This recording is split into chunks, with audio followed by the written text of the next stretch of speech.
Assalamualaikum warahmatullahi wabarakatuh. Waalaikumsalam warahmatullahi wabarakatuh. Selamat siang semuanya. Ya. Oke, sebelum memulai pembelajaran, alangkah baiknya kita berdoa dulu. Boleh Nasya dipimpin kelasnya?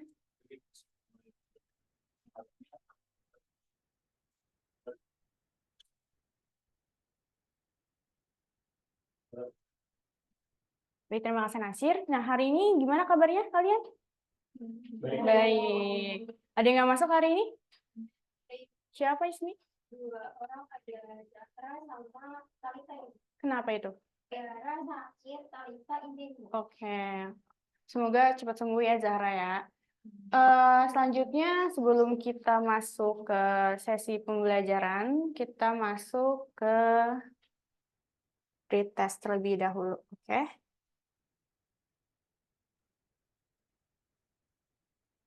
Ya, bisa di-scan barcode-nya atau dari link yang udah Ibu share di grup. Silakan, waktunya 1 menit ya. Sekarang jam 11.33 berarti 11.34.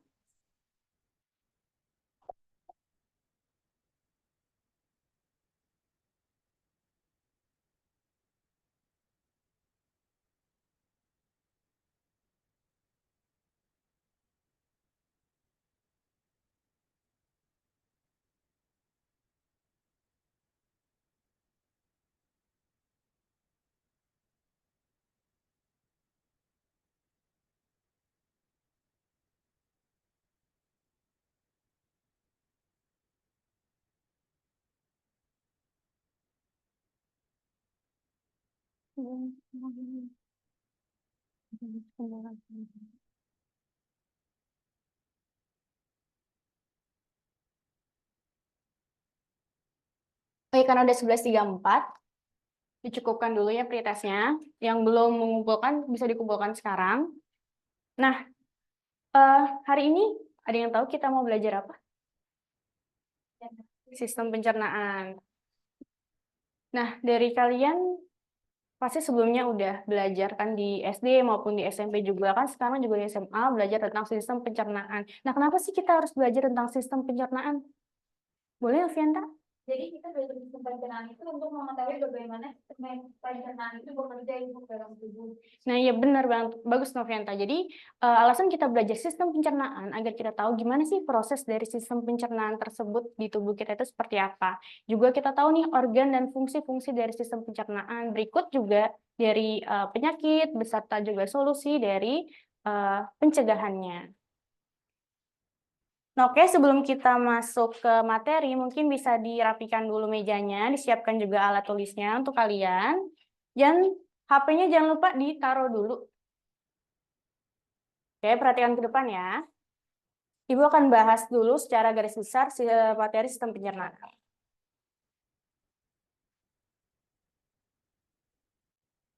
Oke, bisa diperhatikan di sini.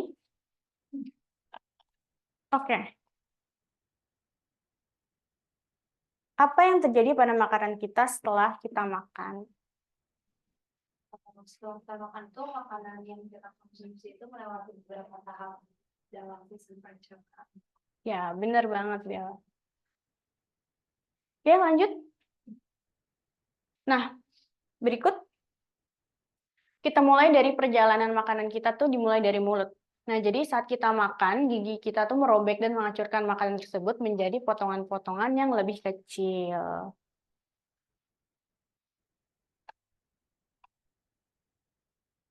Nah,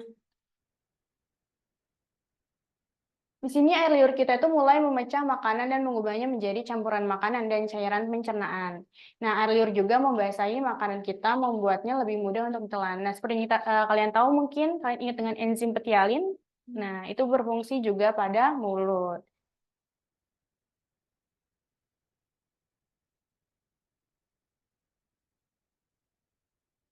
Oke, selanjutnya adalah kerongkongan, yang mana merupakan saluran yang menghubungkan mulut ke dalam perut kita.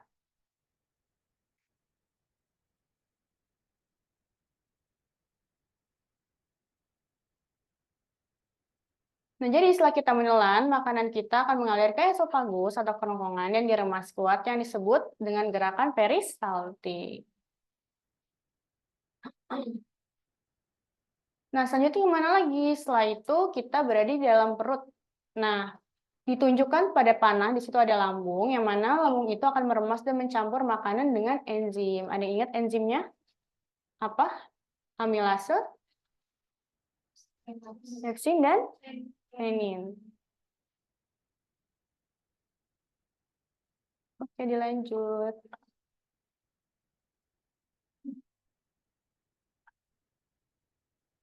Oke, selanjutnya makanan yang sudah dicerna dipindahkan ke dalam usus. Nah, yang mana usus ini memiliki dua bagian, ada usus kecil dan juga usus besar.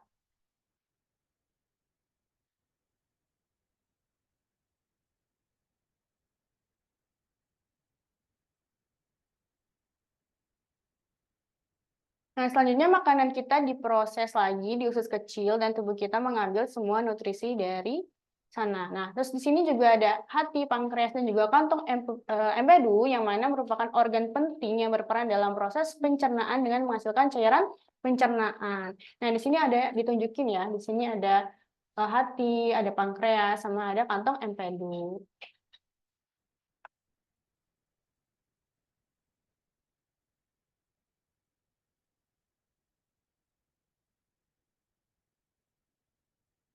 Lalu selanjutnya ada usus besar yang mana kemudian mengeluarkan semua air dari sisa makanan kita yang mana hasilnya merupakan tinja. Nah, yang mana feses masuk ke rektum untuk penyimpanan sementara sebelumnya itu keluar dari sana. Oke, jadi sistem pencernaan ini berperan penting ya dalam menghancurkan makanan kita. Nah, perjalanan makanan kita itu dimulai dari mulut, tadi apa? Mulut, esofagus, terus ke lambung, lalu ke usus kecil, lalu ke usus besar, lalu ke anus.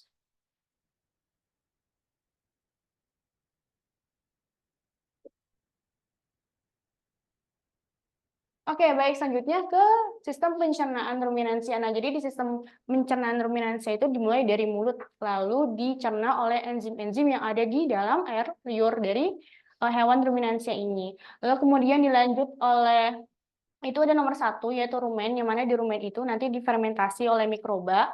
Lalu dilanjut nih, melewati retikulum dan juga omasum. Jadi di retikulum dan omasum ini diekstrak dan disaring airnya, lalu dilanjut oleh abomasum, yang mana abomasum itu seperti apa ya, lambung pada hewan non ruminansia.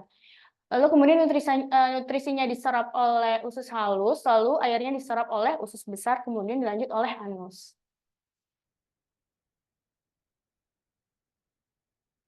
Nah, untuk penyakit dan sistem pencernaan manusia, kalian bisa scan barcode-nya. Di situ kalian bisa nonton videonya.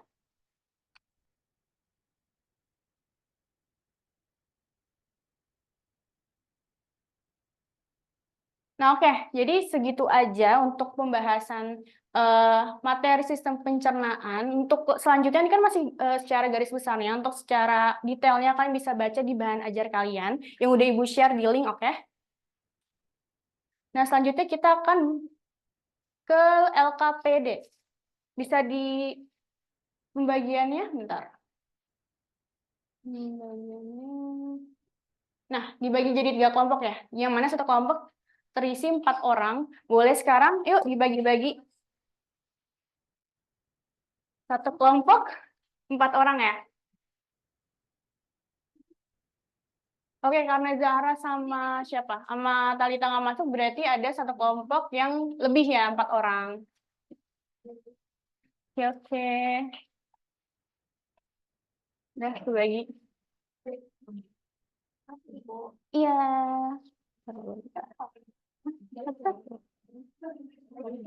Tuh, tadi kelompok berapa? Kelompok. Bentar, di kelompok. Itu kelebihan ya? Maaf, bentar, kelompok 2. Ini buat kelompok 3.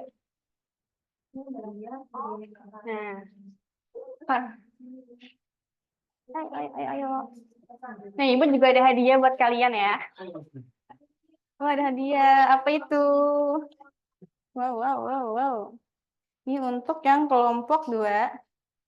Dipakai ya. Bisa dipakai untuk kelompok 3.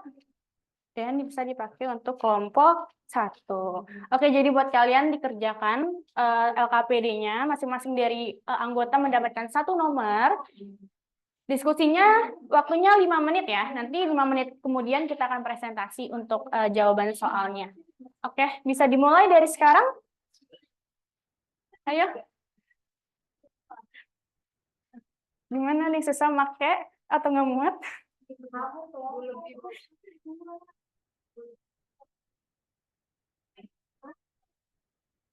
Boleh.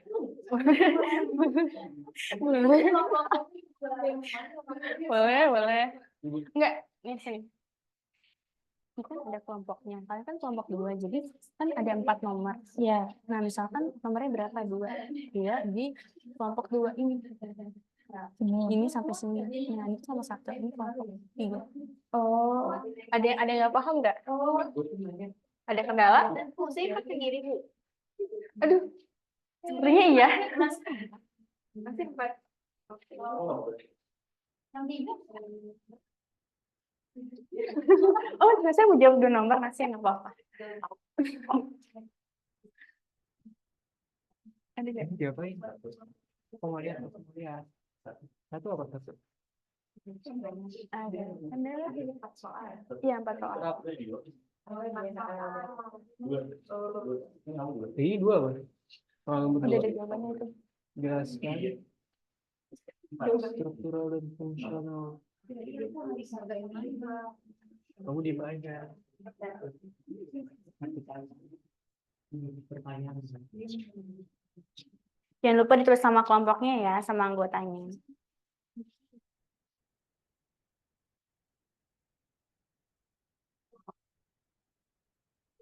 Gimana, Bila, aman?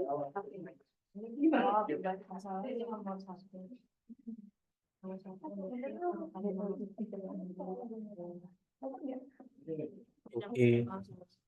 Bagaimana kelompok 1? Nomornya. Sesuai nomor Kepala.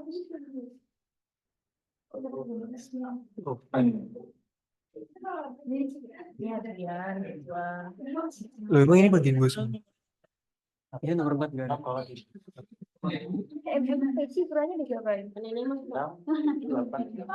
Ini mau semua? Ada. Boleh.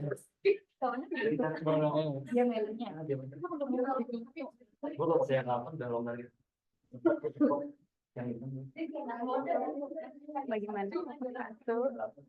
Foto. Lu ntar pas presentasi gue tanya.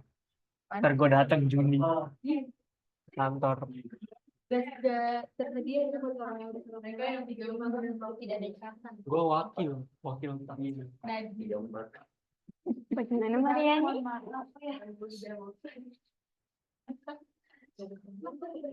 Berarti cuma masalah sama kita belum bisa foto-foto. Iya, orang jauh semua boleh nih, mungkin sekolah ini masih dulu.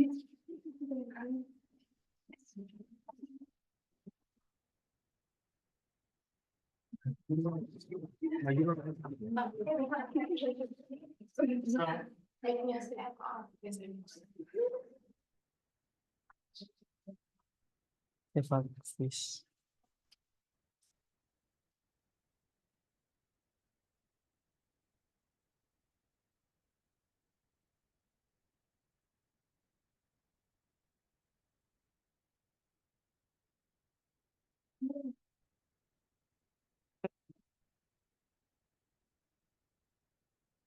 Nggak boleh main HP, guys. Oh iya, nggak boleh ya.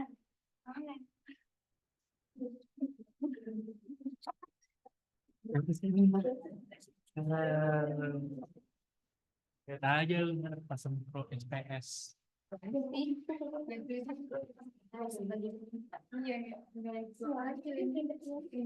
Liga dikasih. Gue inisiatif juga. Ayo ntar pas dulu semester gue nanya-nanya.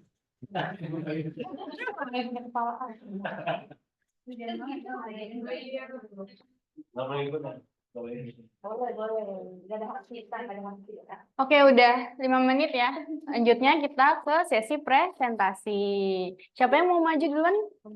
Nomor berapa maunya? Nomor 1. Ayo, yang dapat nomor 1 untuk berdiri dulu.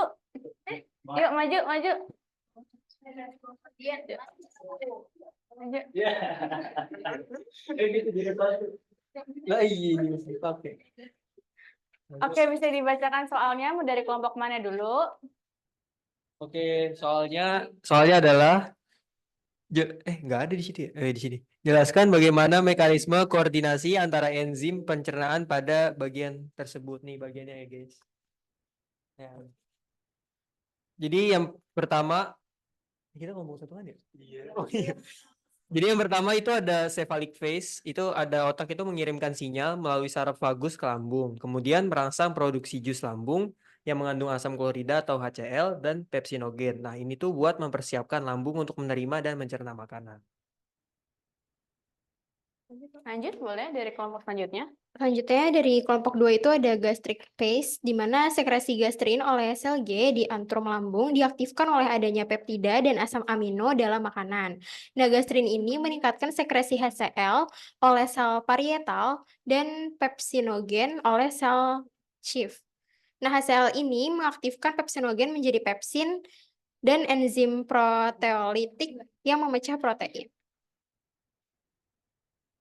Oke, mekanisme yang selanjutnya adalah intestinal phase, yaitu peregangan dan kehadiran kimus di duodenum memicu sekresi hormon usus, seperti sekretin dan kolesistokinin untuk mengurangi motilitas lambung, memperlambat pengosongan lambung agar kimus bisa dicerna secara lebih efektif di usus halus. Oke, sudah cukup jawabannya? Sudah. Oke, sudah. Mungkin boleh duduk kembali? Oke, nomor 2 ya? Dwi juga. Ayo yang nomor 2 sekalian. Biar Dwi-nya nggak lama-lama nunggu. Ayo, siapa yang mau bacain hasil diskusinya? Oke, dari kelompok 1 boleh. Oke, jadi pertanyaan nomor 2 itu jelaskan perbedaan struktural dan fungsional antara sistem pencernaan manusia dan pencernaan ruminansia. Oke, jawaban dari kelompok 1 yaitu pada struktur lambung manusia. Jadi pada struktur lambung. Jadi kalau pada manusia itu ada lambung tunggal. Manusia memiliki lambung tunggal yang sederhana dengan satu ruang utama yang mengandung enzim pencernaan seperti pepsin dan asam klorida atau HCl. Kemudian untuk ruminansia itu ada lambung kompleks, yaitu ruminansia seperti sapi memiliki lambung yang terdiri dari 4 ruang, ada rumen, retikulum, omasum, dan abomasum. Rumen dan retikulum itu berfungsi sebagai tempat fermentasi oleh mikroorganisme. Oke, mungkin dari kelompok selanjutnya ada jawaban lain.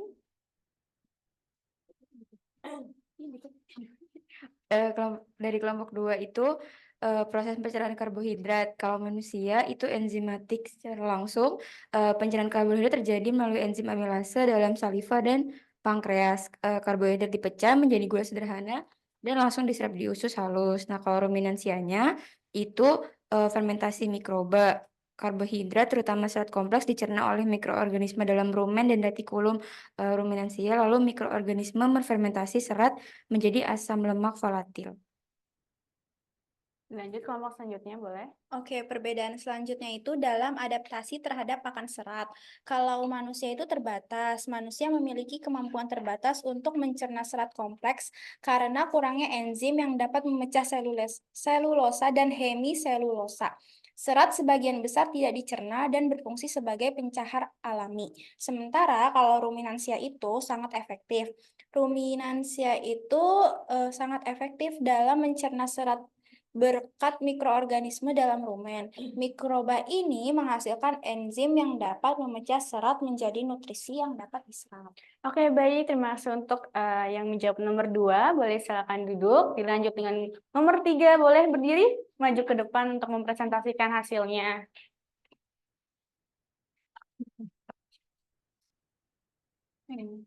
Maria. Baik, saya izin menjawab. Jadi pertanyaannya di sini sapi merupakan salah satu hewan ruminansia. Jelaskan secara terperinci tentang tahapan-tahapan dalam proses pencernaannya. Nah, jawaban dari kelompok kami adalah fermentasi di rumen dan retikulum. Jadi, di rumen, mikroorganisme itu memfermentasi serat kompleks dalam pakan dan menghasilkan asam lemak volatil atau VFAS yang digunakan sebagai sumber energi. Nah, retikulum berfungsi sebagai penyaring. Dia yang memisahkan partikel pakan berdasarkan ukuran, lalu mengirim partikel besar kembali ke mulut untuk dikunyah ulang. Ruminasi. Baik dari kelompok kami yaitu ruminasi atau pengunyahan kembali. Nah, partikel pakan besar yang dikembalikan ke mulut dikunyah ulang untuk memperkecil ukurannya dan dicampur dengan saliva yang mengandung bikarbonat untuk menjaga pH rumen stabil. Setelah dikunyah, bolus ditahan kembali ke rumen untuk fermentasi lebih lanjut. Lanjut selanjutnya. Oke, selanjutnya itu pencernaan di omasum dan abomasum. Untuk di omasum sendiri, air dan nutrien diserap dari pakan fermentasi. Kalau di abomasum sendiri, pakan dicerna oleh enzim seperti pepsin dan asam klorida atau HCl, lalu memecah protein lebih lanjut sebelum pakan masuk ke usus halus untuk penyerapan nutrien. Oke, cukup jawabannya? Cukup. Boleh balik ke tempat duduknya. Lanjut ke nomor 4, boleh? Oke, dari kelompok 1 boleh. Selanjutnya, untuk nomor 1, sebutkan salah satu gangguan pencernaan pada manusia.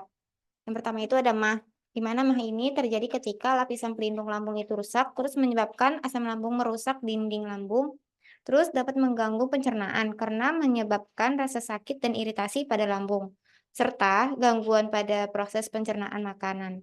Terus, strategi penanganan itu meliputi menghindari makanan yang pedas. Lalu untuk kelompok kami ada dispepsia atau gangguan pencernaan umum. Terjadi ketika seorang mengalami gejala kembung, perut kembung atau nyeri perut. Nah, ini dapat mempengaruhi fungsi pencernaan dengan mengganggu proses pencernaan normal. Strategi penanganannya sendiri menghindari makanan berlemak dan mengonsumsi makanan kecil dan mempertimbangkan penggunaan obat-obat tertentu. Kemudian dari kelompok 3 itu ada sindrom iritasi usus besar atau IBS yang mana menyebabkan gejala nyeri perut, diare, sembelit, kembung, dan perubahan pola buang air besar. Di mana strategi penanganannya termasuk mengolah stres, menjaga pola makan yang sehat dengan menghindari makanan pencetus dan mengonsumsi serat dan air yang cukup. Oke, sudah cukup jawabannya? Sudah. Baik, terima kasih kepada nomor 4. Tepuk tangan semuanya untuk yang udah maju tadi. Nah, oke, tadi kita udah belajar tentang sistem pencernaan pada manusia, terus juga pada hewan. Tadi juga dijelasin organ-organ dan juga penyakit dan juga solusinya. Ada yang bisa menyimpulkan dari semuanya? Boleh, Ismi? Oke, jadi sebelumnya kita sudah mempelajari terkait proses sistem pencernaan, di mana dimulai dari mulut, lalu ke esofagus, lambung, lalu usus kecil dan usus besar. Nah, tadi juga telah dijelaskan terkait proses sistem pencernaan ruminansia, itu dimulai dari mulut, dan dicerna oleh enzim-enzim di saliva, kemudian makanannya masuk ke rumen, yang mana di rumen ini akan difermentasi oleh mikroba, lalu melewati retikulum dan omasum untuk disaring dan diekstrak airnya. Setelah itu makanan mencapai abomasum. Nah, abomasum ini mirip dengan lambung hewan atau ruminansia, di mana enzim-enzim pencernaan ini membantu dalam pencernaan nutrisi, kemudian diserap di usus halus. Nah, sementara airnya itu diserap di usus besar sebelum pembentukan tinja dan eliminasi. Oke, good Ismi. Bagus banget jawabannya. Tepuk tangan semuanya buat Ismi. Nah, oke. Kita udah belajar ya semuanya, udah paham juga. Selanjutnya kita ada apa ya? Ya, thank you. Bener, nggak salah. Oke, ada post test. Oke, bisa di-scan semuanya waktunya 1 menit dari sekarang. Untuk linknya ada di grup udah Ibu share. Kalau yang ada berkendala, silahkan. Waktunya 1 menit ya. Gimana? Ayo. Gimana Mariani? Ada yang bisa Ibu bantu?